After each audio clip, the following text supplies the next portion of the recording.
The theme song, and here's the theme song. Here is the theme song. Dun, dun, dun. How you doing, everybody? Everybody, yeah, rock your body, yeah, everybody. Oh my God, I have all this crap open. Well, I need that. Well, I need that. Well, I need that. I need that. Everybody, yeah, rock your body. Everybody, rock your body right.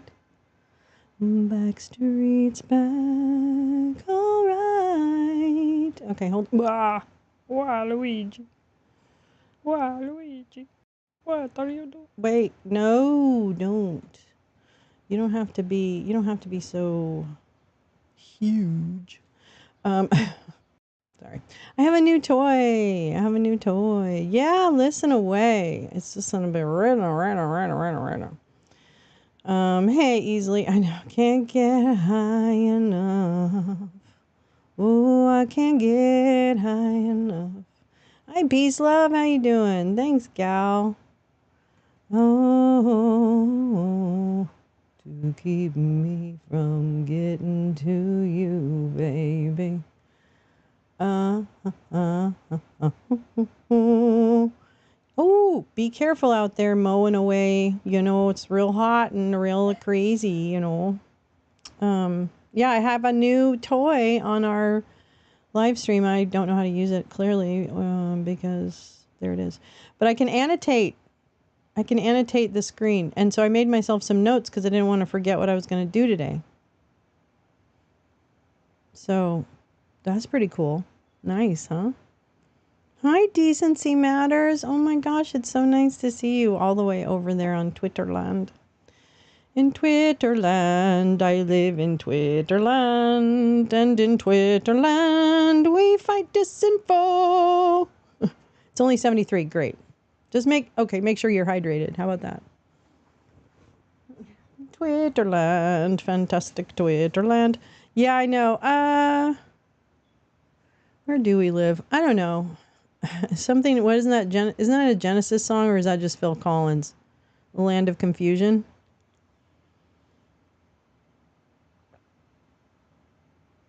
What are the words to that song? Whoa. And who are we now, and what are we doing? Oh. Let me show you what I got. Well, first of all, so fun. Oops. So fun.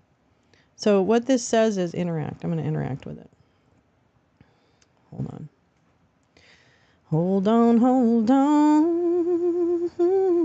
So the first thing is a land of the upside down. Adriana, I love you so much. Well, I don't think we totally know what all of it means, obviously, right? But because it really is quite multifaceted, and I will talk about that a little bit. But there's a lot, and there are some really good voices out there who are helping us understand it a little more. Sorry, I didn't even bother to change the frickin' title. Crying out loud, what are you doing? Whoops, wouldn't be Literate-LY with Lolo.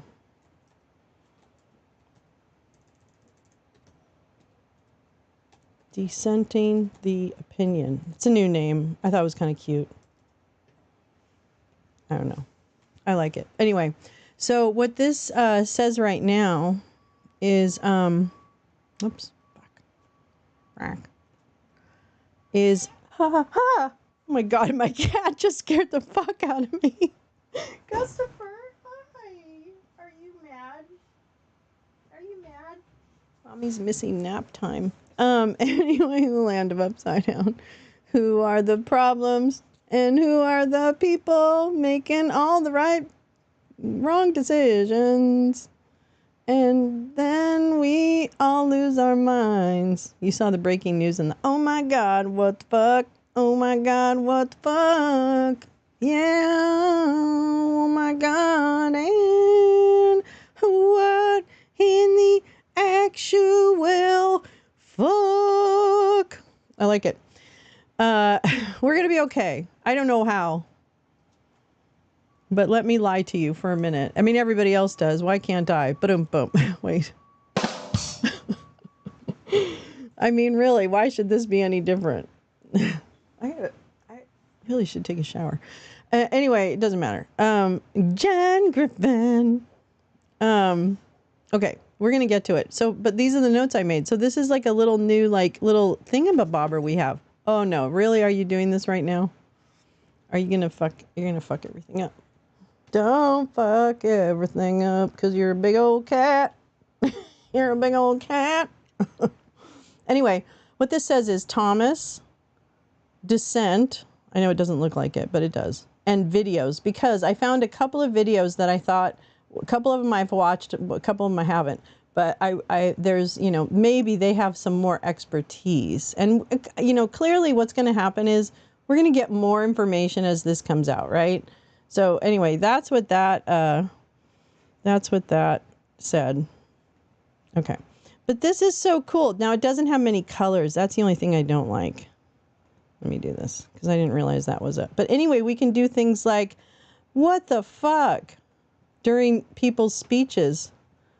Or I can draw a mustache on someone. Oh, I don't know how to do that. Whoops. Okay, forget that. Oops. Let's erase that. Anyway, you get the point. You get the point. We get to draw on the screen now. Well, I get to. You don't get to draw on the screen. I'm sorry about that. I haven't figured that out yet. Although I think there is an app for that. I think so. So yeah, watch for that. They don't have hot pink though, and that's where I'm kind of like, what the fuck? Oh, what? This is useless. Okay, we're gonna read first. I'm gonna start with Thomas's concurrence with the opinion of Roberts, who wrote the main blah blah blah, which we read a teensy tiny little bit of it this morning. But I want to read it first, and then I want to read the dissent by Sotomayor. And then I want to watch a few video clips to see if we can understand it. And then I have the space at 5 o'clock, so 3 hours. I don't think I'll be on that long, but it might take a couple hours for us to get through this. But anyway, we're going to do our best. All right. Ready? Ready to rock and roll? Read and weed, babes. Read and weed. Yes. Preach. I love it. That's the way it should be. All right. So this is, let me first take you to, yeah. This is the tweet that Gal, well, it would help, darling, if you made it on something that wasn't going to be completely, you know, impossible to see. Yes, that's right. This is too big. Hi. Hi. Oops.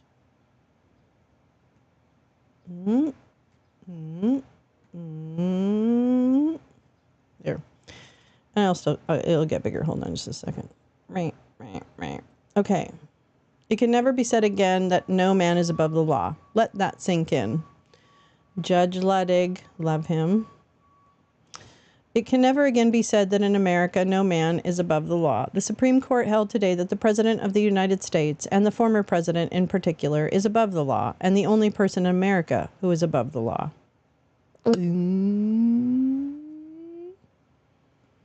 All right. So, oh my gosh, no, it's like, I think it's cat hair.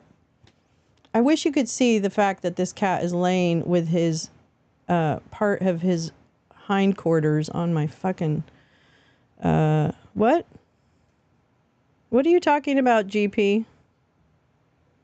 What happened? Tell me what happened. Hi, Lolo. I quickly logged on and they retweeted. Oh, is she a transphobe? I did not know that. I didn't know that. Don't come at me because I didn't know. I was not aware. I'll take her down. It's no problem. That is not a problem. Where is it? Where is it? I didn't realize that about her. What the fuck?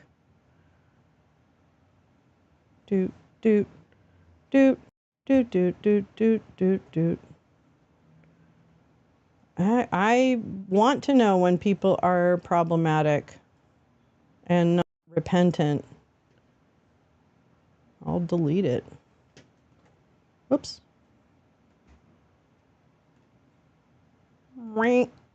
Easy peasy. So yeah, I apologize for that. Martina Navratilova, the former tennis player. I didn't realize she was transphobic. Martina is a major transphobe. I understand that you weren't aware. Well, thank you for letting me know that. Thank you so much for letting me know that. I won't make that mistake again. Let me make sure I'm not following her. Oh, shoot. Now I can't. Can I find her? Tilova. Unfollow me. That's it. That's it. No problem. No problem. Thank you. I'm going to start here in the concurring opinion of Clarence Thomas. Oh, poop. I can't see that. Okay, that's better. I think you guys can see that kind of, sort of, maybe. The LGBT disavowed her. I did not know. You know, usually, too, I ask my daughter about that before I tweet, and I just happen to not do it. And we haven't really talked about her, and I haven't paid attention because I don't watch, like, normal kind of... I know she's part of some television shows and stuff like that, so, but I don't watch them, so I don't know what's the current on her. So I'm glad to know, because I know that stuff is happening, and it's not okay, and it's sneaking up on us with people that we formerly thought were allies and good people, thinking and with using their platform for positive influence. So thank you for pointing that out. Well, that isn't reading the dissent first. I know. Did I say I was going to do the dissent first? Did I? Did I? Yes. Let's see.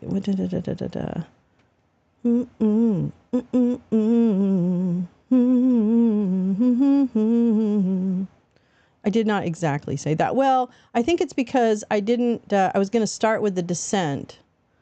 And yeah, well, I have not been watching Miami. I know she has been part of the franchise in Miami, but I haven't been watching it.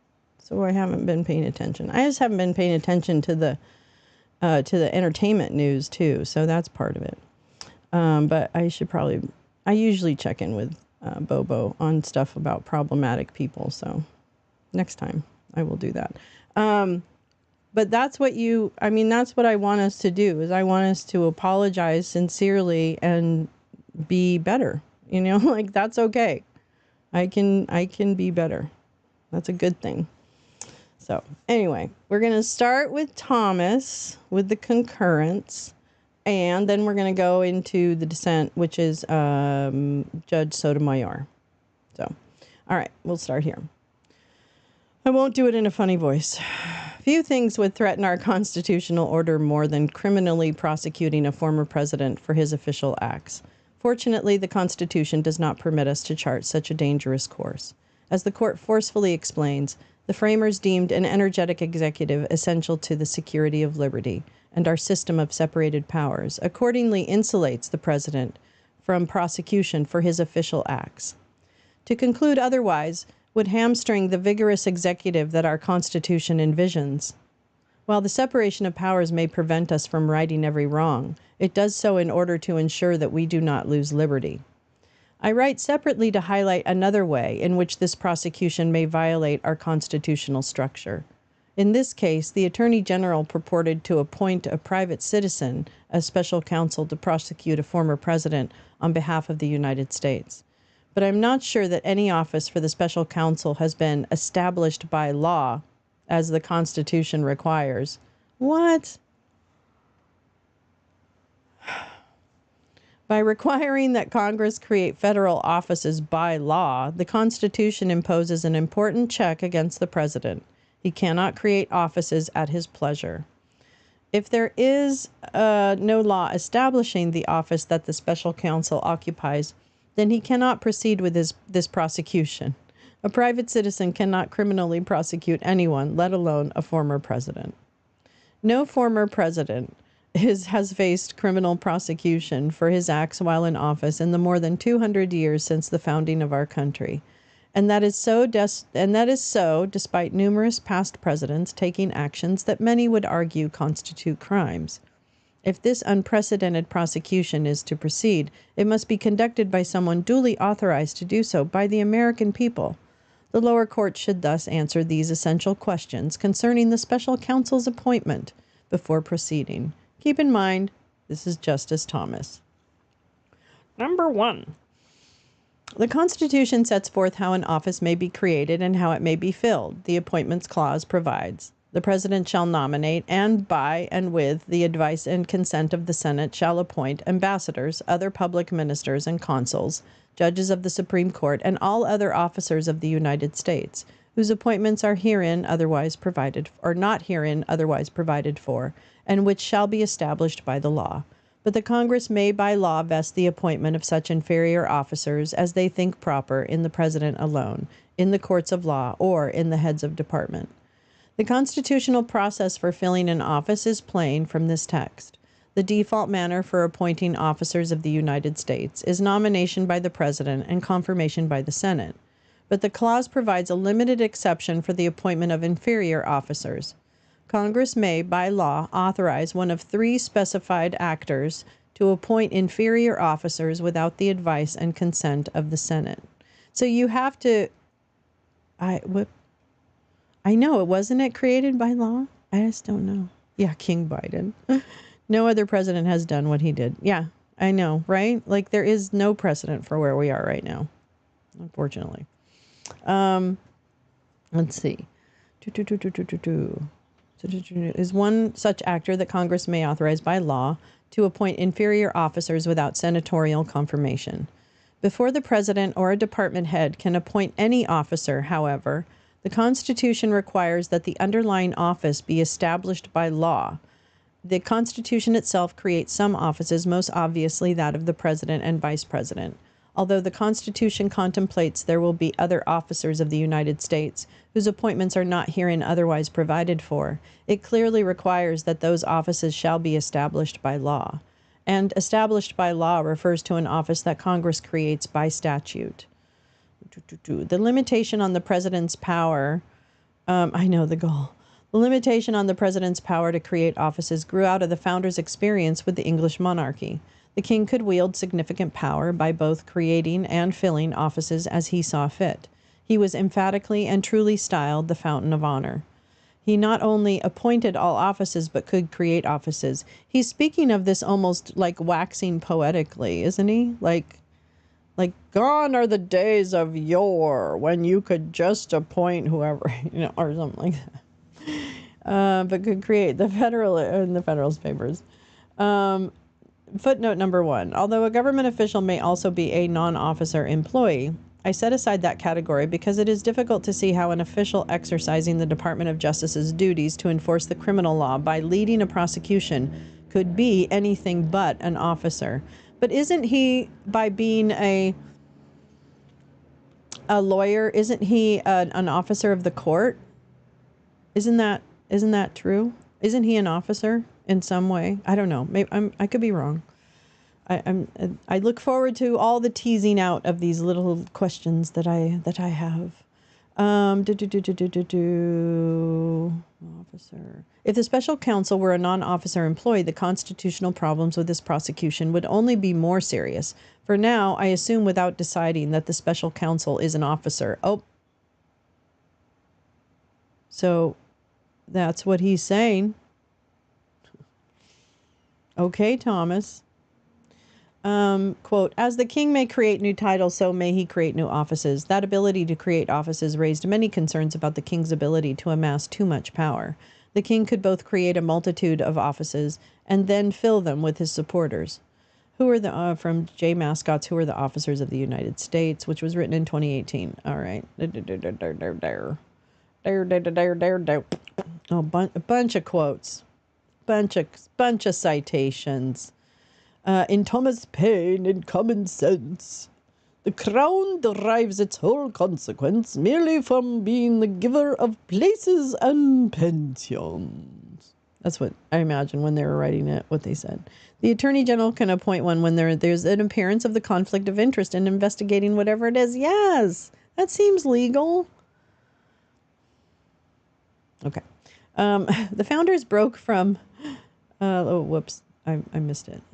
Pensions. In fact, one of the grievances raised by the American colonists in declaring their independence was that the king had erected a multitude of new offices and sent hither swarms of officers to harass our people and eat out their substance. It's been a long day. Can I just tell you that? SCOTUS is laughing at us all, trying to figure out what we can do. Yes. It's the extreme white supremacy court. Cultus. I like that, Jen. SCOTUS. God, SCOTUS. Booth's 1998 Law Review article may be edifying on the questions of independent and or special counsel. That's right. That came up a minute ago. Like, that's something that we had... if you argue the hedge at the fucking World Court would qualify, you could do. I mean, for real. Come on now. They're just jealous. They're not that good at lawyering. I'm just kidding. Okay, let's see. Let's get back to this. We got some shit to do. We got to keep it moving. Let's see. Declaration of Independence. Okay. The founders thus drafted the Constitution with evidently a great inferiority in the power of the president, in this particular to that of the British king. The founders broke from the monarchical model by giving the president the power to fill offices with the Senate's approval, but not the power to create offices. They did so by imposing the constitutional requirement that new officer positions be established by law, rather than through a king-like custom of the head magistrate unilaterally creating new offices. The powers relative to this is from Annals of Congress. The powers relative to offices are partly legislative and partly executive. The legislature creates the office, defines the powers, limits its duration, and annexes a compensation.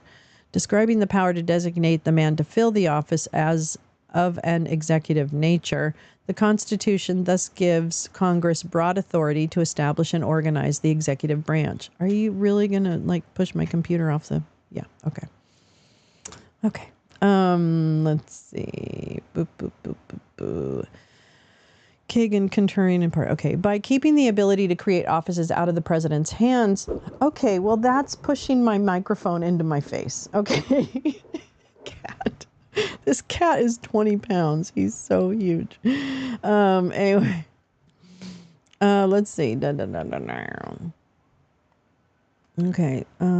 By keeping the ability to create offices out of the president's hands, the founders ensured that no president could unilaterally create an army of officer positions to then fill with his supporters. Instead, our Constitution leaves it in the hands of the people's elected representatives to determine whether new executive offices should exist. Long-standing practice from the founding to today's comports with this original understanding that Congress must create offices by law. The first Congress, for instance, routinely and explicitly created offices by statute. Still today, Congress creates the offices that the executive branch may fill. For example, Congress has created several offices within the Department of Justice, including the offices of the Attorney General, Deputy Attorney General, Associate Attorney General, Solicitor General, and Assistant Attorneys General. Blah. For some agencies, Congress has also granted the agency head the power to appoint such officers and employees as are necessary to execute the functions vested in him. In the past, is he doing all this to say that literally he's doing all of this to say that Jack Smith is a valid appointment? Is that what, I mean, is there a punchline? Okay. In the past, Congress has at times expressly created offices similar to the position now occupied by the special counsel. Congress created an office for a special counsel to investigate the Teapot Dome scandal and pursue prosecutions. And a statute provided for the appointment of an independent counsel that we addressed in Morrison v. Olson. That statute lapsed, and Congress has not since reauthorized the appointment of an independent counsel. We cannot ignore the importance that the Constitution places on who creates a federal office. Oh, this is for canon. That's good. Let me see. Okay, that frames it. Thank you, gal. But that's not helping her, is it? That's not really helping. Saying Jack Smith is not a valid appointment is his contention, offered as a map for canon so that it can be teed up in direct Supreme Court review. I see. But didn't he just say he's an officer and that's... Oh, I see. You're saying that the Senate has to confirm officers? Okay, this is interesting. Because I don't know what... I'm clearly not understanding what I'm reading. He wasn't president when he stole those papers. I know, but we're still stuck on the we're just like stuck on the whatchamacallit. Never mind. Okay, let me keep reading. All right. To guard against tyranny, the founders required that a federal office be established by law. As James Madison cautioned, if there is any point in which the separation of the legislative and executive powers ought to be maintained with greater caution, it is that which relates to officers and offices. If Congress has not reached a consensus that a particular office should exist, the executive lacks the power to create and fill an office of his own accord. But didn't the first part up there say that the DOJ as an agency has the right to appoint people? So make Jack Smith an assistant attorney general. What's the problem? Doesn't that seem like a workaround? And since we're talking about workarounds, the value of Thomas' concurrence is to see hints of his long-term program. Thank you. Yes, very much so. Very much so. Sorry. It's like really, like I need to drink more water. Although I'm drinking like I'm drinking a lot of water every day, actually. I don't even want to add it up. It's embarrassing. Okay. But does not address the case, just an opportunity to preach. Yeah, well, it's still interesting. Let's see. It's difficult to see how the special counsel has an office established by law as required by the Constitution. When the Attorney General appointed the special counsel, he did not identify any statute that clearly creates such an office. Okay. Nor did he rely on a statute granting him the authority to appoint officers as he deems fit, as the heads of some other agencies have. But But what about her? And what if he just appointed a Weiss? Does that mean we should stop the David Weiss prosecution of Hunter Biden? I'm confused. I'm confused. Okay. Man, the rules for thee, but not for me. I can't even take it. Can't take it. Nor did he rely on the statute granted. Okay. To be sure, a few presidents have appointed special prosecutors. Okay. Without pointing to any express statutory authorization. See generally. Okay. But this court had no occasion to review the constitutionality of those prosecutors' authority. So he basically, hi, Donko. He basically said, Hunter wasn't a president, though. Yeah, I know, but I'm just saying, if presidents can't appoint special counsels, then David Weiss's appointment is not valid. I'm sorry. You can't have it both ways. You see what I'm saying? Like, that's not legal then. Doesn't matter who the defendant is, or it shouldn't. You know, blind justice, all that, you know, kind of one of those things. I don't know. I'm thinking. Okay. In fact, Congress gave the Attorney General the power to appoint additional officers as he deems necessary, but only for the Bureau of Prisons? What? That's crazy. POTUS doesn't appoint special counsel. Right, exactly. But I'm saying Yeah, you're right. You're right. He doesn't. Which does not have the weight of law. You can you can in a Thomas concurrence, which does not have the weight of law. Correct. It's very well, it's confusing. It's just there's a lot of moving parts, I think. None of the statutes cited by the Attorney General appears to create an office for the special counsel, and especially not with the clarity typical of past statutes used for that purpose. The president is further authorized and directed to appoint special counsel who shall have charge and control of the prosecution of such litigation. Sections this and that are generic provisions concerning the functions of the Attorney General and his ability to delegate authority to any other officer, employee, or agency. Section 515 contemplates an attorney specially appointed by the Attorney General under law, thereby suggesting that such an attorney's office must have already been created by some other law. Okay, so wait a minute. I don't get it. So I mean, isn't the law that there's probable cause for the cases? Is that the law that they're talking about? Is that what they're talking about? Is that what they're talking about? I don't know.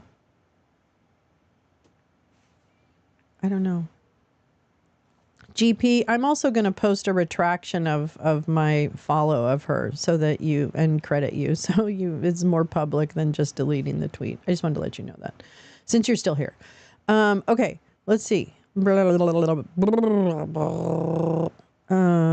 a minute. Regardless, this provision would be a curious place for Congress to hide the creation of an Office of Special Counsel. It is placed in a chapter concerning the Federal Bureau of Investigation, not the separate chapters concerning U.S. attorneys or the now lapsed Independent Counsel. So can't someone hire Jack Smith as like an assistant attorney general? Right? Like an associate attorney general? Isn't that something we can do? I don't know. I'm just wondering. Okay. To be sure, the court gave passing reference to the cited statutes as supporting the appointment of the special prosecutor in U.S. v. Nixon, but it provided no analysis of those provisions' text. Perhaps there is an answer for why these statutes create an office for the special counsel, but before this consequential prosecution proceeds, we should at least provide a fulsome explanation of why that is so. At least for my boss, Harlan Crow. Yeah, at this point, it would take Jack. Well, I'm just saying, if the office of special counsel is not, whatever, then fucking hire him. Make him part of the staff. Welcome to the team. I'm confused. I mean, I'd do that. I'd at least try. Why not try? Ask for forgiveness, not for permission. No, I'm kidding. Okay, anyway. I'm sorry. Even if the special counsel has a valid office, questions remain as to whether the Attorney General filled that office in compliance with the Appointments Clause.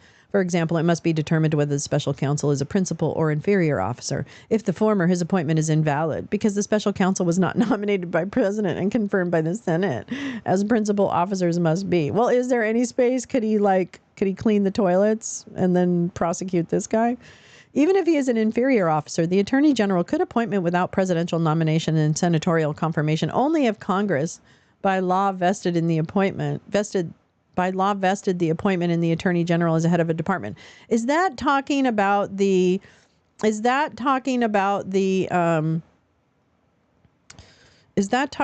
fact that oh wow, it's going out of my head. Wait, it's going to come back. Is invalid unless a statute. Oh, is that talking about the fact that he has to be convicted in the Senate? Is that what that's referring to? Oh, I'm sorry, Max. Start over with grand juries properly constituted. Ooh, what? And the refile? What? Too late as to these cases. I see what you're saying. Okay. So it's too late to just hire him. That seems so weird. Well, I mean, is it though? Is it delayed until after Election Day? I mean, yes and no, probably the major parts of it. And here's the tribe has spoken. But here's the thing, he won't win. I'm sorry to break it to everybody. It's just, he won't win. He won't win. Don't vote me off the island. I don't have any islands left. Okay. Whether the so the special counsel's appointment is invalid unless a statute created the special counsel's office and gave the attorney general power to fill it by law. That doesn't make any sense to me. I'm sorry. If you have probable cause, why in the world can't you bring a special prosecutor to avoid the conflict of interest? Spent 3 years being taught how to analyze legal cases and 20 plus years in practice and teaching law, and it still takes me hours to analyze a case and still crapshoot if analysis. Yeah, oh no. There's no doubt in my mind. I'm just trying to first read it, and then I'm listening to the rest of the smarts. That was a claim from Team Trump. They claimed that he had to be convicted. I know. What was it? Impeachment judgment clause? Is that? Yeah. Yeah, I know. All the great minds in the room. You guys are so smart because you're like, there are people who actually go to school to analyze these things. Yeah, say it more. Say it more. I know. It's driving all of you crazy. I get it. So if Orange Man wins, he can pardon himself for a point. Oh, well, definitely. Hell yeah. Hell yeah. That's the whole point. The whole point for Orange Man is to avoid jail and to get out of his debt. That's it. So he can play golf. That's it. If he had accomplished paying off all his debt and avoiding legal entanglements the first time, we wouldn't be here because he wouldn't be running. He'd fuck off to Scotland or somewhere or Panama and build a golf course down there. That's what he would do. He is truly running, not just for the power of it, because I think he likes being, he likes being treated like, like he's somebody, right? So he likes to be treated like that. But he doesn't give a shit about like the actual trappings of the office. Frankly, they get in the way of his eating, sleeping, pooping, and golfing schedule. He just likes being called president and being like, treated nicely. And furthermore, he just really wants to keep his ass out of prison. And he really wants to pay off all his debts, or at least get out of his debts, the ones that are scarier. You know what I'm saying? Like, so he can live to borrow again. That's what he wants. And somewhere deep back in the recesses of his dark little gray matter is the fact that he doesn't want to fall out of any windows. Because even he knows there's no guarantees. He should play on a golf course with lots of grassy knolls. I mean, I'm kind of, I don't know. And if you hadn't noticed, lawyers tend to be assholes and make the law more difficult than it needs to be. So nothing is written to help non-lawyers understand it. Well, I mean, I get it. I understand. Oh my God. Water. Cold water is so good. I'm sorry. I had a boyfriend once that hated cold water. He was from England and he was always like, I like well, I can't do his accent. I like room temperature water. I can't believe you Americans drink cold water all the time. It's terrible for your body. I've remembered that ever since, but I always drink cold water. Sorry. Sorry, Angus. Real sorry about that. Okay. Blah. Let's see. How much more do we have? How much more are you doing? Are you done, sir? Oh, thank fucking God. Okay, then we can get on to the real meat of the matter. Even if the special counsel has a valid office, questions remain as to whether the attorney general filled that office in compliance with the appointments clause. For example, it must be determined whether the special counsel is a principal or inferior officer.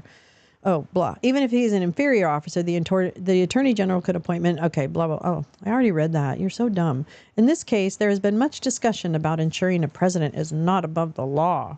You side with Angus. I know. Whatever. It's like warm puke. I can do it. I just prefer cold water. I'm sorry. But as the court explained, why? How do you know? But as the court explains, the president's immunity from prosecution for his official acts is the law. Wait, what? What now? What now? Putin also wants him to get rid of the stuff the Commerce Department has put on them, so they can't have an economy and make money to fund Ukraine. Yep. Okay, all right, haterade. Yeah, coffee hot. That's true. Okay, wow. Okay, I didn't know it was gonna get spicy in here. Okay, jeez, way to get spicy, people. Oh man, you boys and your water temperature. Jesus Christ. Okay. In this case, there has been much discussion about ensuring the president is okay, but is the law. The Constitution provides for an energetic executive. That's right. Because such an executive is essential to the security of liberty. Respecting the protections that the Constitution provides for the office of the presidency secures liberty. In that same vein, the Constitution also secures liberty by separating the powers to create and fill offices. And there are serious questions whether the Attorney General has violated that structure by creating an office of the special counsel that has not been established by law. I'm sorry. Forgive me. I shouldn't assume anybody's gender. I'm terrible. So I won't assume your gender at all. And if I get it wrong and you have a preference, please inform me, because I am happy to accommodate pronouns. As long as I remember, because I'm really stupid and I apologize. So sometimes I may not remember, especially with handles. I get very confused with YouTube handles. I don't know who anybody is most of the time, unless it's really your OG handle. Most of the people here are in their OG handles. So I do apologize.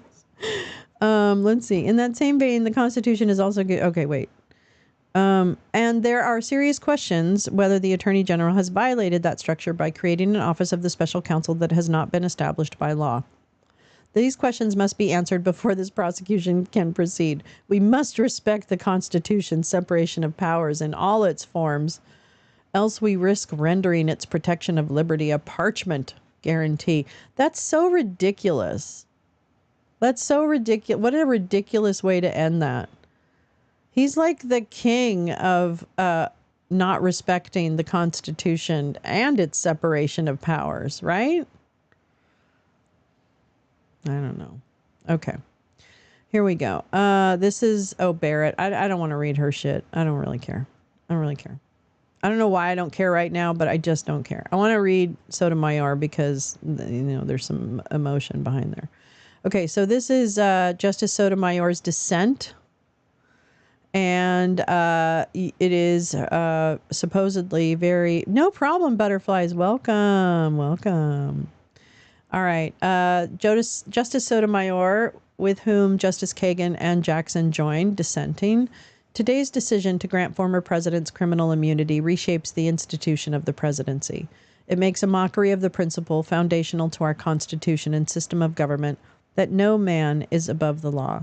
Okay, but why did you want to read Thomas? Well, because I want it. Oh my freaking God. What has everybody got? Everybody needs to calm down. I wanted to read his because I wanted to actually read the words he says because of his lack of recusal. I know. I'm always, I definitely, I don't know who's who unless you say it, really. And I don't care. How about that? I love you, one and all. One liberal just sided with J6. What? What liberal? Anyway. Oh, you mean Barrett. Okay. Yeah. All right. But yeah, I wanted to read Thomas because of his conflict of interest. And so anytime he writes on something, I'm curious about that. What do you mean? What? What did I just say? What did I just say? Who? Who just sided? Wait, what? Oh, Barrett sided with liberal justices on the J6 case. I didn't think she did that. I thought she actually, didn't she have some, oh no, she concurred with that one. Yeah, I don't think she did. I took my anger and made a democracy dino meme. Yes, Jen. Yes, the dino. Because she was hoping to find out when his new RV is going to be delivered. Yeah, I wanted to see if he was updating us on his new RV or throwing any shout outs. to his friends. Sorry, different case. Yeah. There was, yes, you're right. Was that the Fisher? Did she, in the 1512 case? Okay. It was not siding with, okay. Yeah. She didn't really side with J6. Okay. It makes a mockery of the principle foundational to our Constitution and system of government that no man is above the law, relying on little more than its own misguided wisdom about the need for bold and unhesitating action by the president. The court gives former President Trump all the immunity he asked for and more, because our Constitution does not shield a former president from answering for criminal and treasonous acts. I dissent. The indictment paints a stark portrait of a president desperate to stay in power. In the weeks, leading up to January 6, 2021, then President Trump allegedly spread lies that there had been an outcome determinative fraud in the election and that he had actually won, despite being notified repeatedly by his closest advisors that his claims were untrue. When dozens of courts swiftly rejected these claims, Trump allegedly pushed officials in certain states to ignore the popular vote, disenfranchise millions of voters, dismiss legitimate electors, and ultimately cause the ascertainment and voting by illegitimate electors. Holding this case is that Dems are fucked and democracy is in hospice. Really? Do you think that's your takeaway? The obstruction charge, not the other things. Oh. Anyway, sorry. I'm losing my focus. That's a me thing, not a you thing. I want to read your comments, so I can't. It's fucking bad. Yeah, it's bad? Okay, I hate it when you say that. That's why you just threw me off, because you said that and it made me like, what? Wait, what? Wait, what do you mean? What?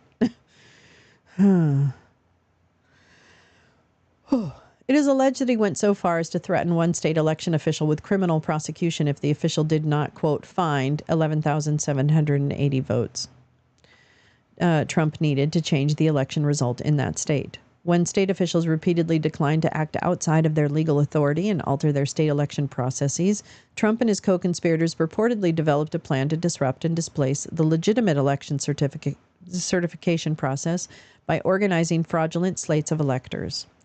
As the date of the certification proceeding neared, Trump allegedly also sought to use the power and authority of the Justice Department to bolster his knowingly false claims of election fraud by initiating sham election crime investigations and sending official letters falsely claiming that the Justice Department had identified significant concerns that may have impacted the election outcome, while falsely presenting the fraudulent electors as a valid alternative to the legitimate electors. When the department refused to do as he asked, Trump turned to the vice president. Initially, he sought to persuade the vice president to use his ceremonial role at the January 6 certification proceeding to fraudulently alter the election results. When persuasion failed, he purportedly attempted to use a crowd of supporters that he had gathered in Washington, D.C. to pressure the vice president to fraudulently alter the election results. Speaking to that crowd on January 6, Trump falsely claimed that based on fraud, the vice president could alter the outcome of the election results. When this crowd then violently attacked the Capitol and halted the proceeding, Trump allegedly delayed in taking any step to rein in the chaos he had unleashed. Instead, in a last desperate ploy to hold on to power, he allegedly attempted to exploit the violence and chaos at the Capitol by pressuring lawmakers to delay the certification of the election and ultimately declare him the winner. That is the backdrop against which this case comes to the court. I still want to know if Alito did something on the night, like the injunction, like there's a way to prove that he was actually super naughty. You know what I mean? Like, is there a way to prove that he was super naughty? I know. Well, above the law, yeah, here's what I'm worried about. I mean, I understand all these things are worrisome. One of the key things that I don't have total clarity on yet, and none of us really do, is what testimony, who can testify in court as to the evidence to determine whether they were personal or presidential acts. You see what I'm saying? Because I think there's language in here that talks specifically about not allowing testimony from certain roles within the administration. How do they even leave the house? I know. Does this go for all special counsels, even important? I don't know. I mean, that's all very good questions. That's a very good question, Peace Love. If this could fall down on states, does that mean governors now have the same power? I mean, really? Yeah, it goes to Chutkin. Reading the majority opinion and carefully comparing it to the indictments would be a start toward that. Yeah, I would really appreciate. I kind of defer to smarter people to do that, but I understand. However, on the building, it says the evidence falls into official acts cannot be. The holding, says evidence that falls into official acts cannot be introduced into evidence to prove unofficial act culpability. So checking on security of election is an official act. But asking them to find votes is not. But that's an action as a candidate.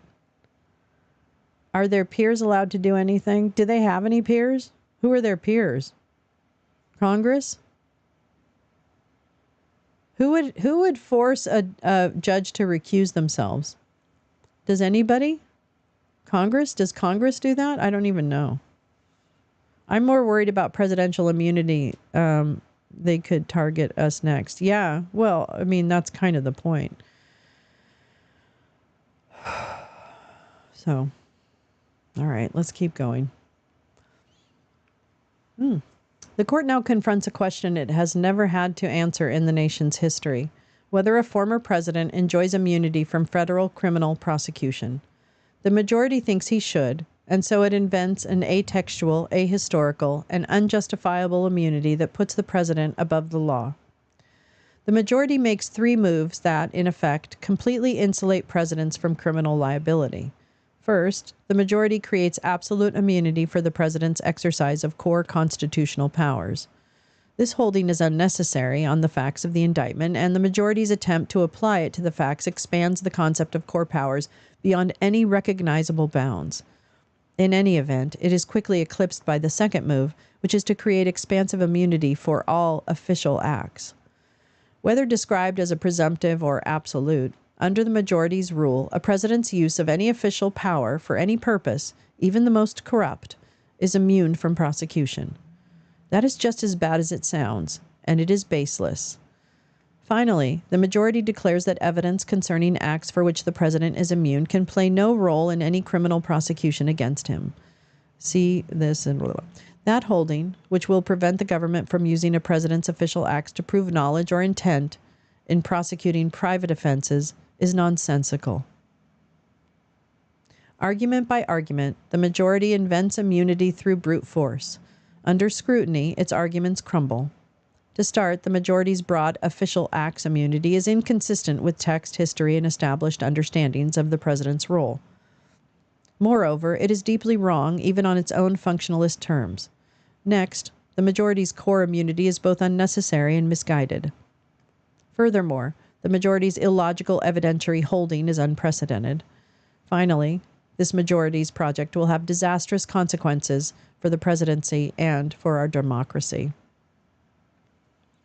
The main takeaway of today's decision is that all of the president's official acts defined without regard to motive or intent are entitled to immunity that is at least presumptive and quite possibly absolute. Whenever the president wields the enormous power of his office, the majority says the criminal law, at least presumptively, cannot touch him. This official acts immunity has no firm grounding in constitutional text, history, or precedent. Indeed, those standard grounds for constitutional decision-making all point in the opposite direction. No matter how you look at it, the majority's official acts immunity is utterly indefensible. Let me catch up with chat. Then again, if a president doesn't have some immunity, of course, no. I mean, I think that this is a great conversation for us to have. I do think that it should be proven that he was designing multiple ways to stay in power, and that has to be against the law. Defying the will of the people, that has to be against the law, right? Like, I don't know. I know it's tough. I mean, not easy.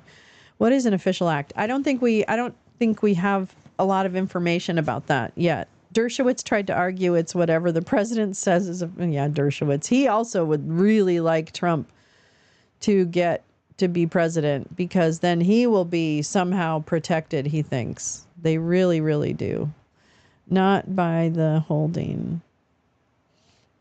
Good point. Cement fruit. Yeah.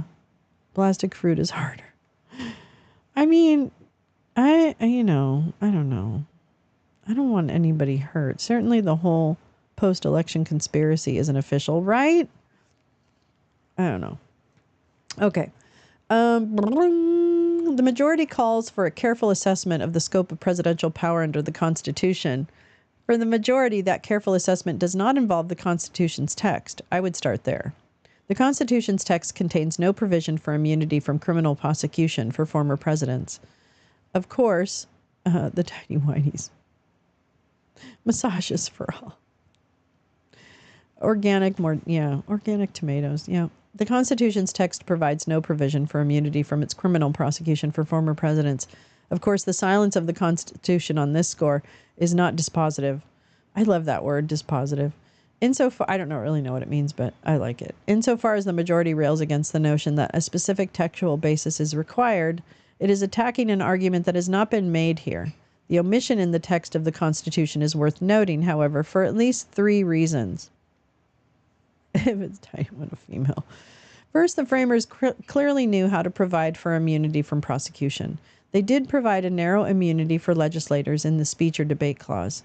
Senators and representatives shall, in all cases except treason, felony, and breach of the peace, be privileged from arrest during their attendance at the session of their respective houses, and in going to and returning from the same. And for any speech or debate in either house, they shall not be questioned in any other place. They did not extend the same or similar immunity to presidents.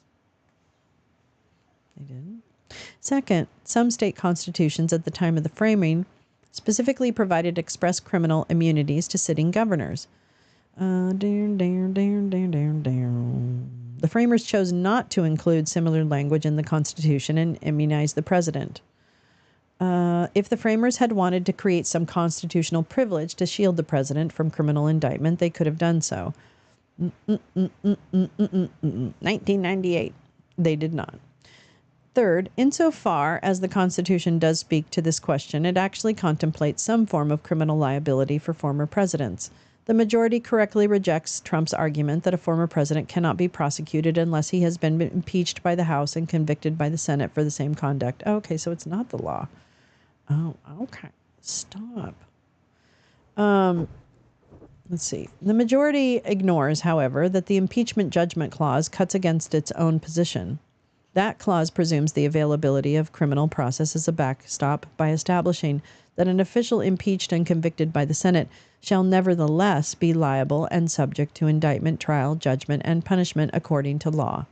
That clause clearly contemplates that a former president may be subject to criminal prosecution for the same conduct that resulted or could have resulted in an impeachment judgment, including conduct such as bribery, which implicates official acts almost by definition. See, this is what I think. Yeah. Aware of its lack of textual support, the majority points out that this court has recognized presidential immunities and privileges rooted in the constitutional tradition of the separation of powers and supported by our history. That is true as far as it goes.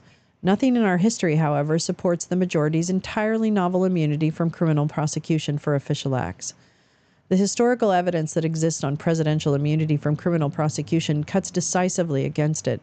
For instance, Alexander Hamilton wrote that former presidents would be liable to prosecution and punishment in the ordinary course of law. Federalist 69, yeah. For Hamilton, that was an important distinction between the King of Great Britain, who was sacred and inviolable, and the President of the United States, who would be amenable to personal punishment and disgrace. What? I don't really get that, but okay. This says Article 2, Section 4 provides the president, vice president, all civil officers shall be removed from office on impeachment for and conviction of treason, bribery. Okay, great. Great. Well, he was impeached, right? 69. He was impeached. Ford pardoned Nixon before SCOTUS said this shit under this holding. Ford didn't need to pardon Nixon.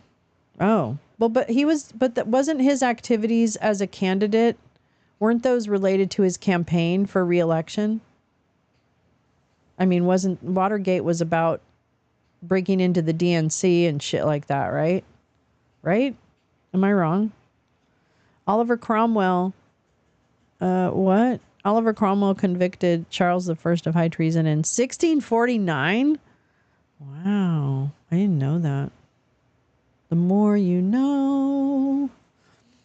In contrast to the king, the president should be subject to personal responsibility for his actions, standing upon no better ground than a governor of New York, upon worse ground than the governors of Maryland and Delaware, whose state constitutions gave them some immunity. At the Constitutional Convention, James Madison, who was aware that some state constitutions provided governors immunity, proposed that the convention consider what privileges ought to be allowed to the executive. There is no record of any such discussion. Delegate Charles Pinckney later explained that the convention which formed the Constitution well knew that no subject had been more abused than privilege, and it so determined to limit privilege to what was necessary and no more. No privilege was intended for the executive. Woo!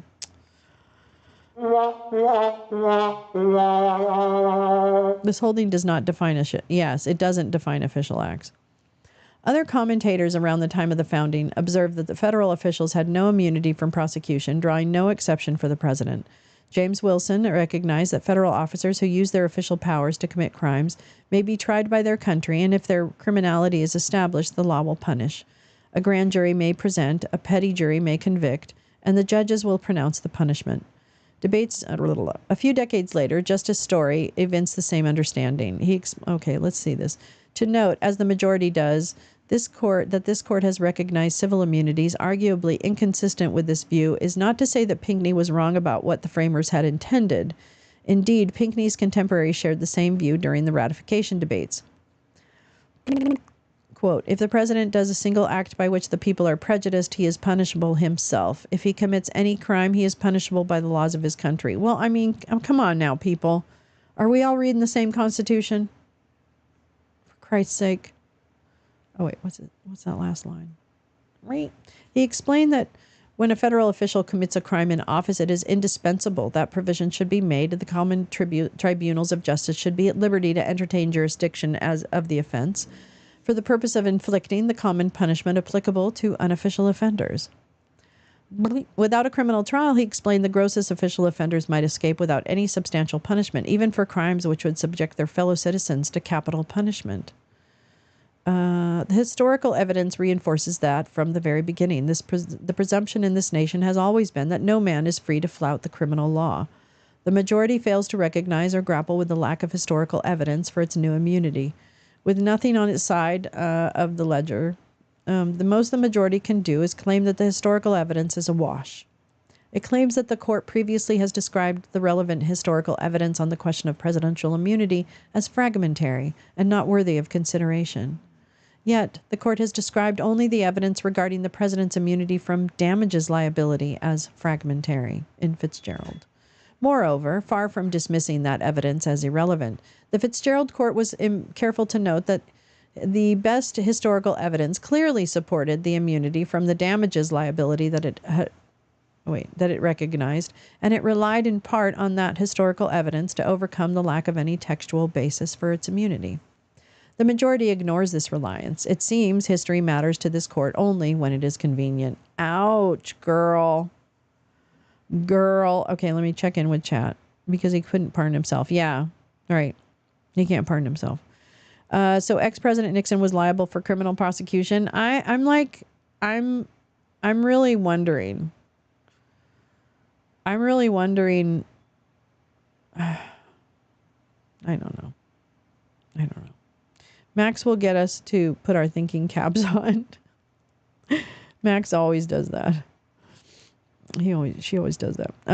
So even if Chuck can find something is official act after evidentiary hearing, it can be appealed, and ultimately SCOTUS will decide if acts under these. Oh, I didn't say that. Will decide if acts under these facts is official act, so not only will ultimate. So this just builds in, Roger Parloff said that today on Lawfare blog. He's like, this is not going to trial because of the appeals. I think what we need to do is expand the court. I think that's one thing. I mean, I don't know. I hate to be the well, we're going to play by their rules, that kind of person. Like, I hate that, but I don't know how else we kind of right the ship, It's kind of like letting the monkeys out of the cages underneath in the hold of the ship, and then they take over the ship. And you're like, but it's nice to have the monkeys out of the cages, isn't it? See, I don't know. I don't tend to believe they're dead. I don't know. I guess I don't know. And I refuse to decide. I refuse. I'm not going to do it. You can't make me. The more and more you read, the more scared I get. No. We don't have time. We don't have the luxury of being scared, unfortunately. Sotomayor gave examples that help with understanding. Oh, cool.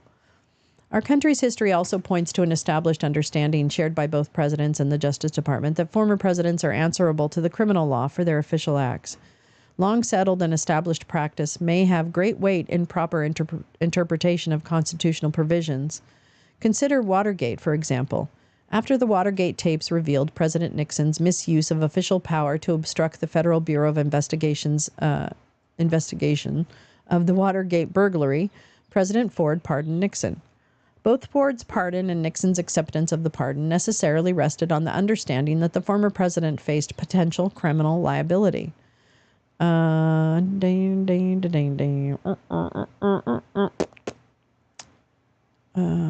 He accepted granting a full and free and absolute pardon for all offenses against the United States which he has committed or may have committed or taken part in during his presidency. And he accepted it. Subsequent special counsel and independent counsel investigations have also operated on the assumption that the government can criminally prosecute former presidents for their official acts where they violate criminal law. This is Sotomayor, butterflies. We're reading Sotomayor's dissent right now. Thank you for asking, because I forgot to say or remind people. So if the court, stop it. Well, I think people have suggested 13 as it relates to population growth. But I would need to verify my information on that. But I think that's what it is.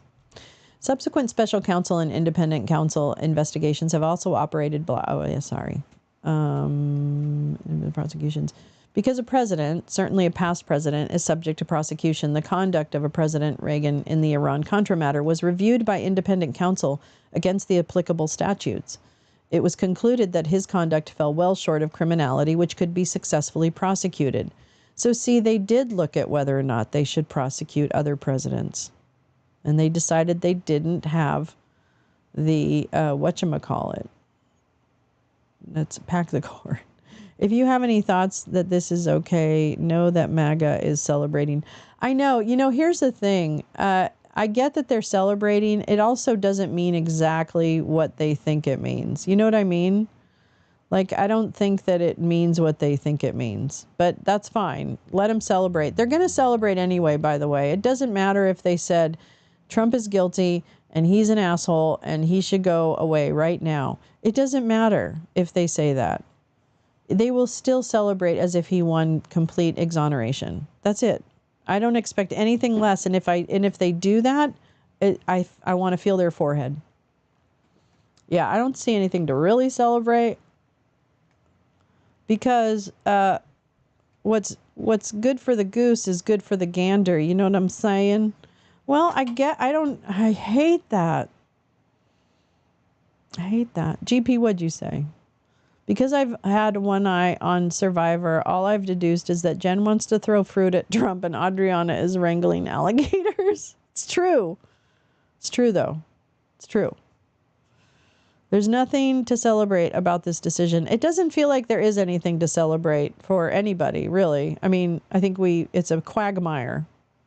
We've just stepped into more quagmire and it's like a time game now. I wouldn't bunch all the voters into one block. Oh, I don't think I do that. But okay. I don't think I do that. But I will say that prove me wrong that in kind of right-wing messaging that this isn't, that there isn't people celebrating. So, I don't know. I think I'm being pretty careful. All right. Indeed, Trump's own lawyers during his second impeachment trial assured senators that declining to impeach Trump for his conduct related to January 6 would not leave him in any way above the law. But this is the impeachment trial. They insisted that a former president is like any other citizen and can be tried in a court of law. Trump's impeachment counsel stating that no former office holder is immune from the judicial process for investigation, prosecution, and punishment. Did I say that? I'm sure there is many Republicans in cringe mode. Yeah. Oh, I see what you're saying. Yeah, there might be people that are just as upset about it. I guess. I think the people I'm watching don't really understand it. That's what I think. They certainly haven't read it. And they're not gonna. And they're listening to Emerald Robinson. Right now, somebody's listening to Emerald Robinson. Yeah, time for some bold and unhesitating action, right? Very good one, Max. That's a good one. Okay, let's see. They insisted that a former president... if my colleagues on this side of the chamber actually think that President Trump committed a criminal offense after he is out of office, you can go and arrest him. Now that Trump is facing criminal charges for those acts, though, the tune has changed. Being treated like any other citizen no longer seems so appealing. In sum, the majority today endorses an expansive vision of presidential immunity that was never recognized by the founders, any sitting president, the executive branch, or even President Trump's lawyers until now. Settled understandings of the Constitution are of little use to the majority in this case, and so it ignores them. Ouch. Ouch. Setting aside this evidence, the majority announces that former presidents are absolutely, or at least presumptively, immune from criminal prosecution for all of their official acts. The majority purports to keep us in suspense as to whether this immunity is absolute or presumptive, but it quickly gives up the game. It explains that, quote, at a minimum, the president must be immune from prosecution for an official act unless the government can show that applying a criminal prohibition to that act would pose no dangers of intrusion on the authority and functions of the executive branch. Let me read that again. This order, this holding, explains that at a minimum, the president the president must be immune from prosecution for an official act unless the government can show that applying a criminal prohibition to that act would pose no dangers of intrusion on the authority and functions of the executive branch.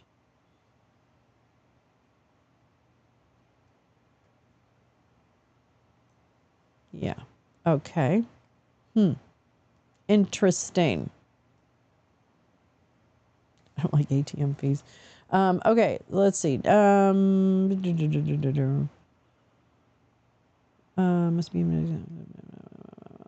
Sorry. No dangers, none at all. It is hard to imagine a criminal prosecution for a president's official acts that would pose no dangers of intrusion on presidential authority in the majority's eyes. Nor should that be the standard.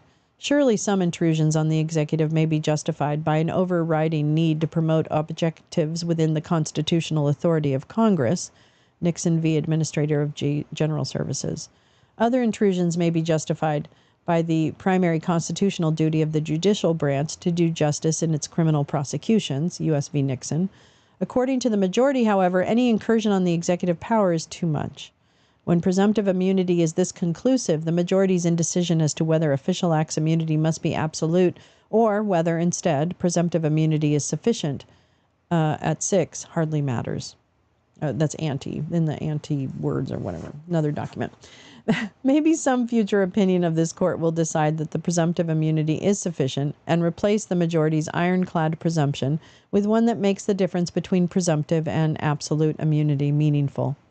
Today's court, however, has replaced a presumption of equality before the law with a presumption that the president is above the law for all of his official acts. Quick on the heels of announcing this astonishingly broad official acts immunity, the majority assures us that a former president can still be prosecuted for unofficial acts.